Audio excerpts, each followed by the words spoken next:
Monsieur le Président, Mesdames et Messieurs les députés, Monsieur le Ministre, mes chers collègues, j'ai fait un rêve, pas un cauchemar, un rêve. La crise frappait le monde, notre pays, ça, c'est la réalité. Un gouvernement très libéral avait très mal géré la première vague et un nouveau venait d'être nommé. Et là, coup de tonnerre dans un ciel serein, un nouveau Premier ministre prenait enfin les affaires en main, réorientant complètement les centaines de milliards d'euros d'argent public mobilisés face à la crise, faisant appel à la mobilisation de toute la nation, y compris les plus riches, avec une priorité claire, ce n'est pas aux Français de payer cette double crise sanitaire et économique, nous serons à leur côté. Bref, un changement radical. Dans mon rêve, une chaîne publique d'information rendait compte du discours du ministre de l'économie et des finances sur son plan de relance. Ce n'était pas vous, monsieur Dussopt. Pour la première fois depuis longtemps, j'entendais que des bonnes nouvelles à la radio. Imaginez le changement. Enfin des ondes positives, des éléments de confiance, de l'espoir. Enfin, on se sentait protégé pour du vrai. Imaginez, écoutez ce changement de politique qui me réchauffe encore le cœur. D'abord à l'hôpital, ce nouveau gouvernement allait enfin créer 10 000 lits, réouvrir les services d'urgence fermés ces 2 dernières années. Il décidait de tripler le nombre de lits de réanimation. Tous les élèves infirmiers de 3e année étaient embauchés et affectés dans les hôpitaux et les EHPAD. Les salaires augmentaient de 300 € comme ils le réclament depuis des années. Les masques étaient même mis à disposition gratuitement dans chaque pharmacie via la carte vitale, suite à une proposition de loi des députés communistes qui avait été votée quelques semaines auparavant. Cerise sur le gâteau, les Parisiens apprenaient que l'hôpital du Val-de-Grâce, fermé depuis 2016, allait être réouvert, permettant ainsi de désengorger les services d'urgence d'Île-de-France. Quel soulagement! Quel changement! Dans ce rêve, le gouvernement du changement décidait de donner des moyens à l'école face aux milliers d'élèves déscolarisés depuis mars dernier. Dans chaque département, des bataillons d'hommes et de femmes étaient mobilisés pour renforcer le soutien scolaire et faire respecter les règles sanitaires. Un gouvernement venait enfin de décider de ne laisser aucun enfant en marge de notre système scolaire. Mais ça allait plus loin. Voilà que les informations titraient sur un revirement total en matière industrielle et de souveraineté. On ne parlait plus de plan de relance, mais de conquête industrielle. Incroyable mais vrai, enfin un gouvernement décidé de mettre tous les moyens pour que notre pays retrouve pleinement sa souveraineté économique, avec un plan de reconquête industrielle en capacité non seulement de répondre à nos besoins, mais aussi de préparer l'avenir en préservant la planète et nos ressources naturelles. Des milliers d'emplois allaient être créés. Des bureaux d'embauche et de formation allaient s'ouvrir dans les grandes villes pour répondre aux besoins de nos services publics, de nos associations, de nos entreprises. Chaque jeune sorti de l'école allait trouver un travail correctement rémunéré. Quelle rupture avec le monde d'avant! Alors que les Français et les salariés avaient peur, jusque-là, de perdre leur emploi, voilà que ce Premier ministre de rêve annonçait que personne ne resterait sur le carreau, que la nation tout entière était solidaire pour de vrai. Il décidait de mettre en place, écoutez ça, il décidait de mettre en place ce gouvernement un système tout à fait révolutionnaire, innovant, garantissant à chacun un emploi ou une formation sans perte de salaire. C'était une première dans toute l'Europe. Sur la même base que la création de la sécurité sociale en 1945, l'État et les employeurs se mettaient autour de la table et se mobilisaient pour sécuriser les parcours professionnels depuis l'école jusqu'à la retraite, avec un vrai salaire permettant à chacun de vivre dignement, avec un travail, des périodes de formation ouvrant droit à des qualifications nouvelles dans la même filière ou pas, ouvrant droit à la mobilité, mais toujours dans la sécurité. Parallèlement, l'État revalorisait le SMIC, bien sûr, et réduisait le temps de travail avec un objectif simple que tout le monde comprend, que l'on travaille moins, que l'on travaille tous et que l'on travaille mieux. Vous imaginez le changement de société. Ce n'est pas fini. Dans cette logique de reconquête, il décidait aussi de mobiliser les grands groupes, où il est actionnaire, et d'entrer au capital d'autres groupes pour fixer de nouvelles stratégies. visant à relocaliser nos productions, ouvrir des usines, créer des emplois. Renault, Airbus, Sanofi, Alstom, Air France, Safran, Thales étaient mobilisés, mais aussi Nokia, General Electric, Vallourec. À Bridgestone, Béthune, l'État empêchait les licenciements annoncés et la fermeture de l'usine. L'État stratège allait enfin mettre fin au diktat des conseils d'administration qui s'amusent à mettre les salariés en concurrence avec les salariés français en concurrence avec ceux de l'Union européenne. Imaginez pour les salariés le soulagement. Pour ceux de Béthune, le cauchemar, pour le coup, prenait fin.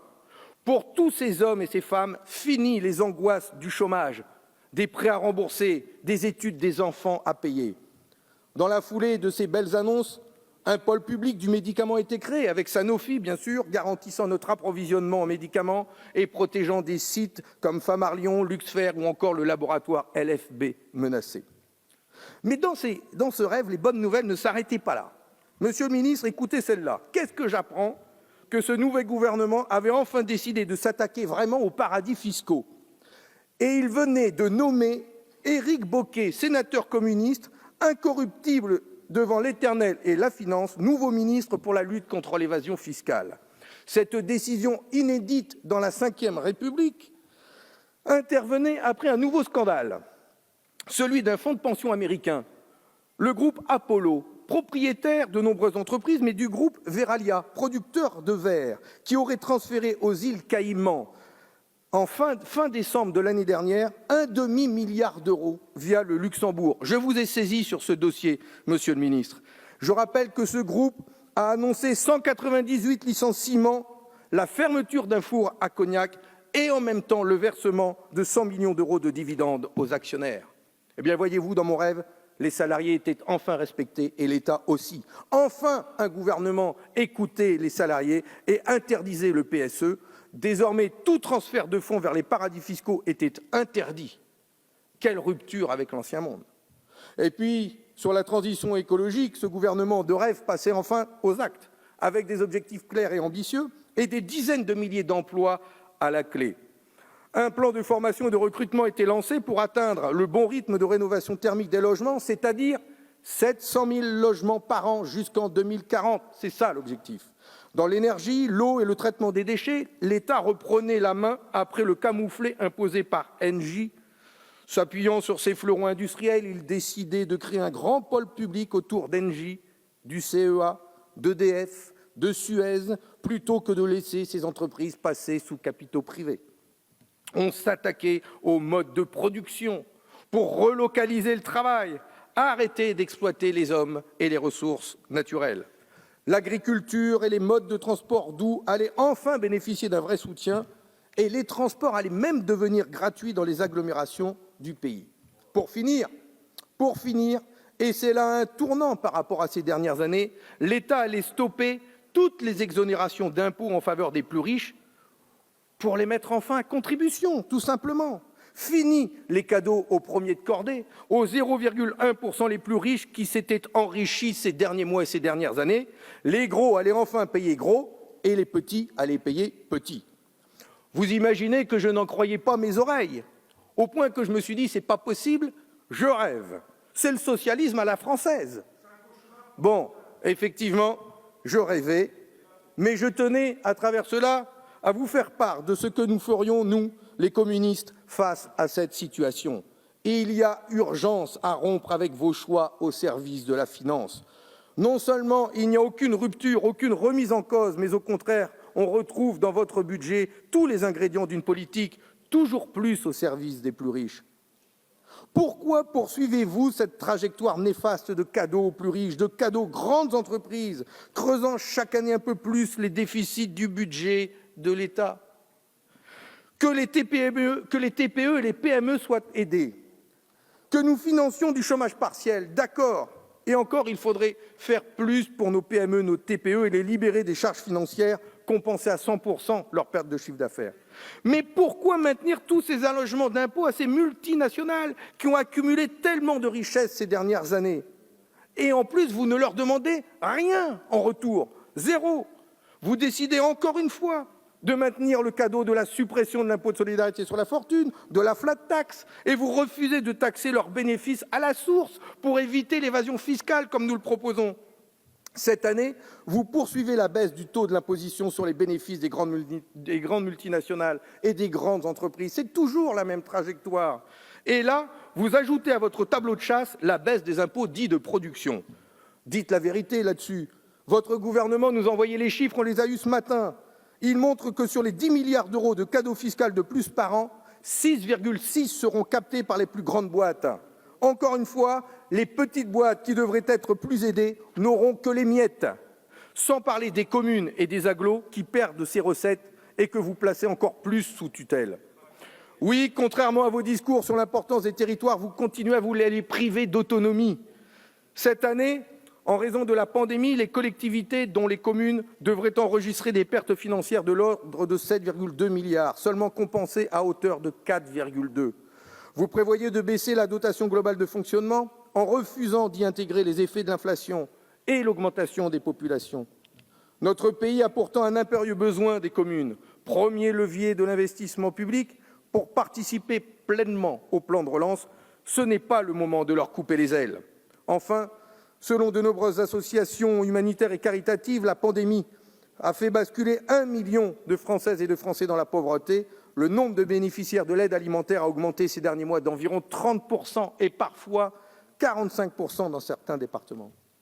Monsieur le ministre, la France est riche, très riche, mais la pauvreté explose et votre plan de relance n'apporte pas de réponse. Pire, il risque d'aggraver encore les inégalités. Aujourd'hui, nos concitoyens vivent dans la peur d'un licenciement ou dans la honte de ne plus pouvoir faire face aux dépenses courantes. 10 millions de Français en situation de pauvreté. Ils préfèrent remplir le frigo plutôt que d'acheter des masques. Et ils portent même parfois plusieurs jours le même masque chirurgical. Allons-nous faire reculer la pandémie ainsi? Non. Mais en plus, à cause de cela, l'épidémie frappe plus les quartiers pauvres que les quartiers riches. Et ça, ce n'est pas une fatalité. C'est le choix, c'est le résultat de choix politiques injustes. En plus, en annonçant une hausse de 800 000 chômeurs d'ici la fin de l'année, comme si c'était signé. Vous donnez en quelque sorte un permis de licencier en masse, je vous assure, c'est le message qui passe. Comment voulez-vous que des groupes comme Bridgestone l'interprètent, Monsieur le ministre? Ils se lâchent. Vous pouvez pousser des grands cris d'indignation, dénoncer les actionnaires, dire c'est inacceptable. Bridgestone, General Electric, Ford, Veralia. Mais vous faites peur à personne avec vos mots. Ils se moquent de vous. Si vous n'êtes pas capable d'empêcher les délocalisations annoncées, avec la cohorte de camions qui vont importer demain ces produits dans notre pays, à quoi servez-vous? À quoi sert votre plan de relance? J'aimerais tellement que vous annonciez ici, Monsieur le ministre, que l'État empêchera la fermeture de Bridgestone Béthune. C'est une saignée insupportable pour l'emploi, pour le climat, mais aussi pour l'État qui perd des recettes fiscales. Est-ce que vous allez prendre en compte ce coût pour la nation? Arrêtez de leur donner des milliards d'euros d'argent public sans exiger la moindre contrepartie.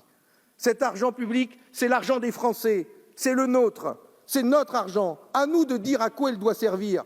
Dans chaque région, il devrait y avoir des comités spéciaux pour bien vérifier leur utilisation, qu'ils servent l'emploi, les services publics, répondre aux urgences.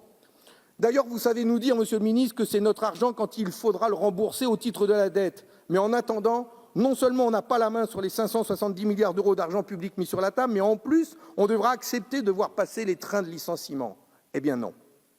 Les Français attendent autre chose de leur gouvernement. Ils veulent des actes, une stratégie, une fermeté de l'État pour reprendre la main sur son économie. Et ça, ce n'est pas un rêve, c'est un espoir qui se lève. Dans sa dernière encyclique, le pape François nous rappelle avec justesse, et je le cite, « La politique ne doit pas se soumettre à l'économie, mais se fonder sur un amour préférentiel pour les plus faibles. Votre projet de budget suit une pente inverse. Les députés communistes feront tout pendant ces jours pour bâtir un budget au service de l'être humain, au service de nos concitoyens, au service de la lutte contre la pauvreté, au service de la transition écologique, et faute d'y parvenir, ils voteront contre. » Merci.